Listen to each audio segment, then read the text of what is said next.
All right, this is the 415ers podcast brought to you by the Odyssey Sports Podcast Network with 95.7 The Game. Evan Giddings, Marc, Grandi with you as always. Feel free to download, rate, and subscribe. 5 stars are appreciated. All right, we talked about I do want to circle back to the offense eventually because I think there were a couple of pieces along with Brock Purdy that certainly deserve praise. Christian McCaffrey, Brandon Ayuk among them outside of George Kittle, who we mentioned. But if we're talking about like the real finger pointing of this game, Marc, it's got to be the defense. And we spend a lot of time on this podcast giving praise to each and every individual when they do a great job.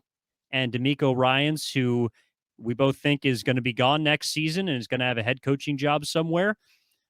This was not their best day. And they gave up 500 yards in a game for the first time since Kansas City. Yep. They gave up more than 80 yards rushing to a team for the first time since Kansas City.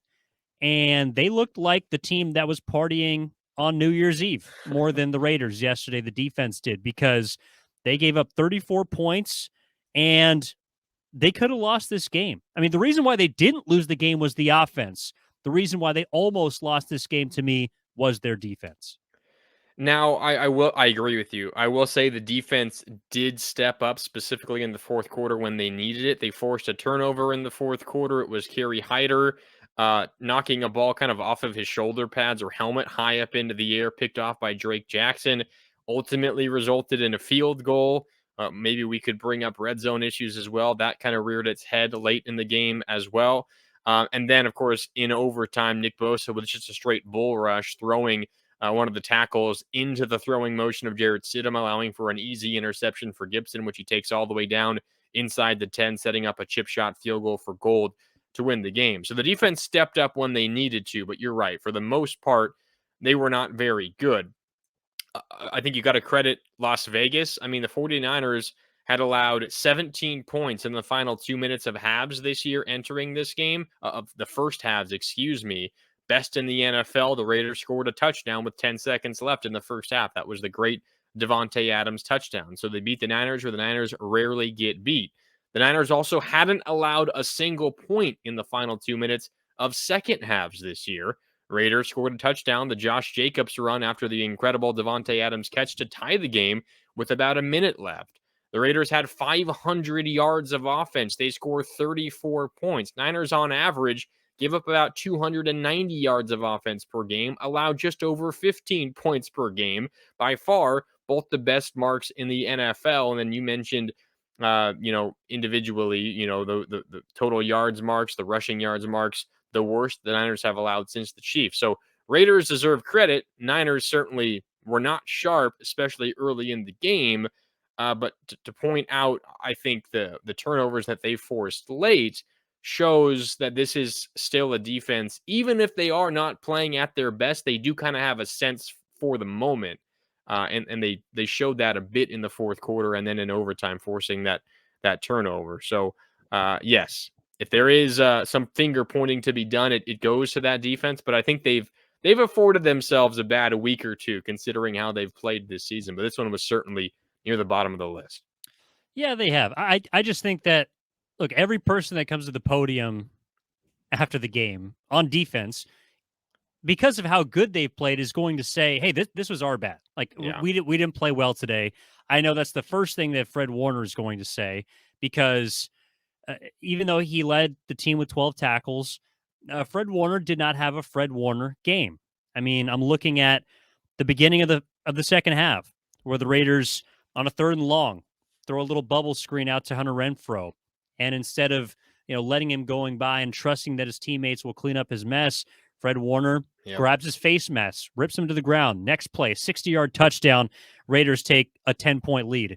Late in the game, the Raiders, after a big Davante Adams catch, are trying to punch it in. Well, there's a throw down the seam aimed at Darren Waller. Whether Warner thought it was a flag or not, commits a DPI in the end zone. Next play, touchdown, Josh Jacobs. There were plays, as much as, yes, they did make some big plays in big moments.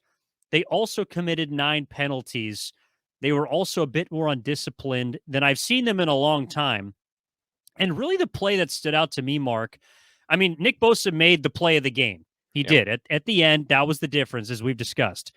But there was a play earlier where I don't know if I have ever seen Nick Bosa do this. And it was Yeah. at the beginning of the fourth quarter, about 9:50 left. You can go back and if you can find it, I do recommend, because Nick Bosa's got a free rush at the quarterback. And Jared Stidham, for as well as he played, doesn't pump fake, kind of settles back, and Nick Bosa just hesitates. Like he sits back on his heels, and it's almost like he's waiting for Jared Stidham to dictate where he should go. And I have never seen Nick Bosa hesitate when he's got a quarterback in his sights, dead red with no blocker in front of him. That is to me what the defense played with today. They played with a hint of hesitation that I have not seen really since they played against the Kansas City Chiefs. And it was just kind of mind-boggling that it happened against the Las Vegas Raiders team that was playing with a backup quarterback who was clearly prepared. I want to give Stidham credit for that. They have weapons, but there was just more hesitation than I've seen in about 2.5 months from this defense. I think I agree with your point. I don't agree with that Bosa example. However, I literally laughed out loud when I saw that Bosa play when he runs. There's no blocker coming off the edge trying to chip him or slow him down. He has a straight line to Stidham, and he's clearly surprised. He's like, I'm normally double teamed, if not triple teamed. Now they're sending no one my way. What is going on? I think there's a couple of things going through his head. First of all, it's okay. Stidham probably sees me. He's going to get rid of the ball. I don't want to get a roughing the passer penalty because that has kind of been my Achilles heel this year. I think that's in the back of his mind. Well, The he did other, later, and then they picked it up. true. The other thing is kind of what I was talking about earlier. There's no one blocking me. I am the focal point of every opposing team's offense and their blocking scheme. This has got to be some kind of trick. Something is up. They're running a screen. They want me to get to the quarterback. Something is going on because there is no way that a team in the National Football League will ever let me run free at the quarterback without even a traffic cone to get around. I think that popped into Nick Bosa's mind as well. Something is wrong because this is way too easy. They're drawing me in. They're going to dump it off in the flat where I just vacated, and it's going to be a big gain. I think that was what Nick Bosa thought. I'm not sure I would say he was playing with any hesitation there. I think overall, throughout the entire game, I might agree with your point, but I think that was just a moment of the Raiders making a mistake and not blocking Nick Bosa, and Nick Bosa being very confused as to why he had a free run at the quarterback. But what you're describing is literally hesitation. But Like, he not hesitates because there's nobody in front of him, because he thinks there's a play going on. He hesitates. but not to any fault of his own. I mean, I don't know. I mean, I think it's a moment where he's trying. Maybe he's overthinking a little bit. I guess Okay. I am maybe describing hesitation in that moment where he holds up but I think it's coming from a good place in which he's like, this has never happened before. I am always double teamed. What is going on here? Trying to make the right play. It just happened to be he was wrong, and it was just simply the Raiders making a terrible mistake that will probably never happen again in his entire career. But I'm not so sure I agree. In that moment, that was an example or a symptom of the Niners' mindset defensively. I just think that's an elite defensive player, maybe overthinking things just a little bit. Well, for whatever reason, the defense was clearly overthinking things today. And look, Jared Stidham is, this was his first ever NFL career start. As we've seen in San Francisco, first career starts cannot be taken lightly. Brock Purdy beat the GOAT in his first ever NFL career start. But I guess the hesitation, what I think it points to, and what we've seen throughout this season, is there does seem to be a little bit of a hole in the defense of the Niners when there is a quarterback who can move. And Jared Stidham, with a lot of help from big plays down the field from his receivers, Devontae Adams being the biggest one, along with a running game that was surprisingly effective, 130 yards today against the 49ers, who give up about 75 a game. All of that combined, to me, it gave him fits. And I think we've seen it now with, look, Justin Fields.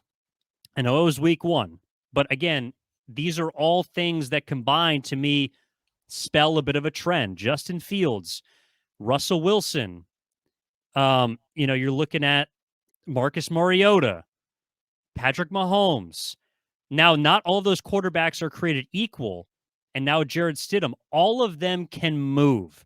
And when there's a quarterback on the other side, I do think the defense for the 49ers, along with the fact that they didn't have the lead for most of this game, and they couldn't find any consistency stopping the run, although they did have a big stop at the goal line. Eric Armstead was fantastic, plugging the hole on a 4th and 1, which stopped the touchdown. I do think that this Niners defense got punched in the mouth today by a team that they didn't expect to, and by a quarterback that they didn't expect to. And it just, again, I'm looking at them like they're a little bit vulnerable when the opposing signal caller can move. I think there's something to your point. I think that's what makes Jalen Hurts and the Eagles so particularly scary, because it's kind of the unknown. It's the last box that the Niners defense has checked, is can they shut down a dual threat quarterback, a quarterback who can extend plays with his legs, and in Jalen Hurts' case, who can win games with his legs alone. I do think in this game, though, we saw for the first time I can remember in a while, maybe the Kansas City game stands out, but that just seemed like more than one guy, one injury away from being good. This was the first time, honestly, and it's nothing against him. It's the first time I thought about Emmanuel Moseley in a while, to be honest with you, Evan, because Diamador Lenore was getting beat almost every single play. The Raiders made a point at putting Devontae Adams on whatever side of the field Diamador Lenore was on, so they had to match, the Niners had to match him up with Devontae Adams. And he had a really bad game. He missed tackles against Josh Jacob. He was called for a penalty. Now, the touchdown in the first half to Devontae Adams was pretty good coverage. Devontae Adams is just one of the best receivers to ever play this game.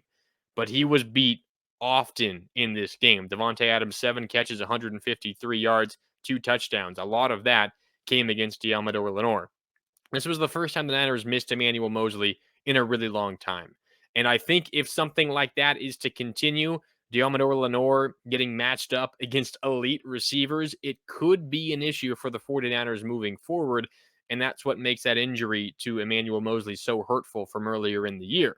However, it hasn't really reared its head much to this point. I think the Niners will be able to mask some of those deficiencies in the defensive secondary. And overall, Lenore has had a pretty good season, but this was by far his worst game of the year.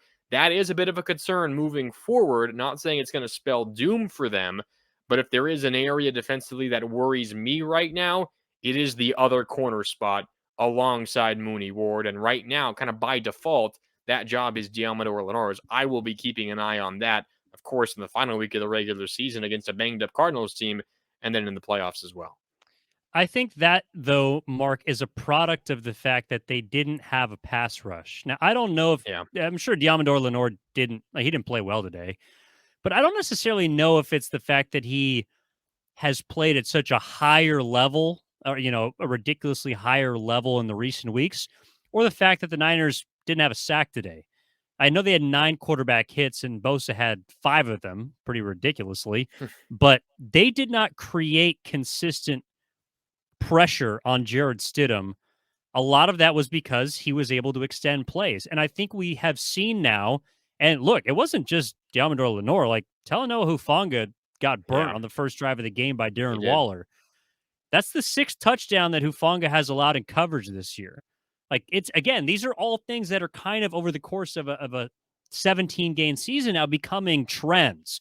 So if the Niners cannot create a pass rush up front, which is either because, again, they didn't play from the lead, they were trying to come from behind, they were trying to contain Stidham in the pocket. I think that's also another part of the Bosa play that came to my mind, is like he's trying to make sure he doesn't scramble and get out of the pocket. Yeah.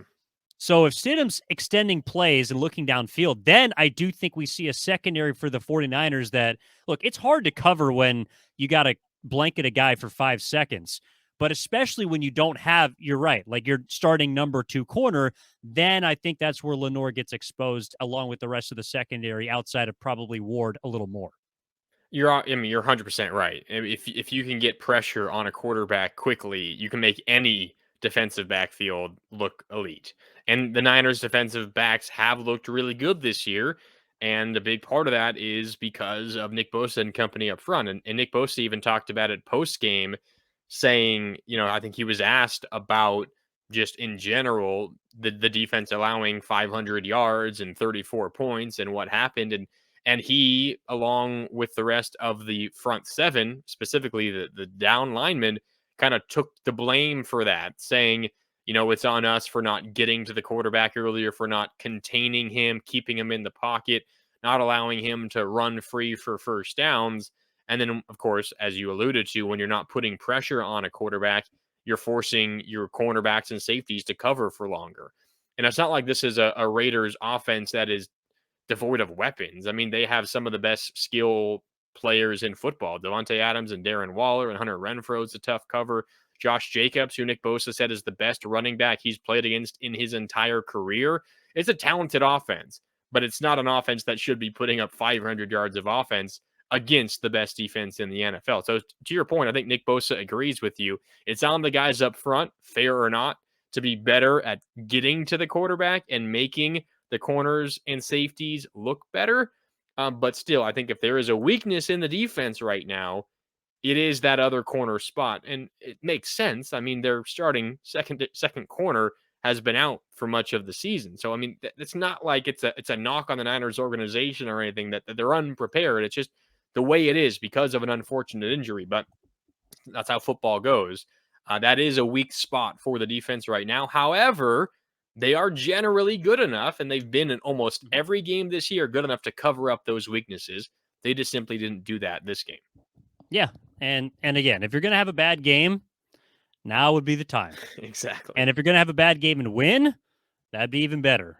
If you're going to have a bad game and win and improve to become the number 2 seed in the NFC, that would be fantastic. Again, it's all a valuable win for the 49ers. We were just pointing out a couple of things that we saw.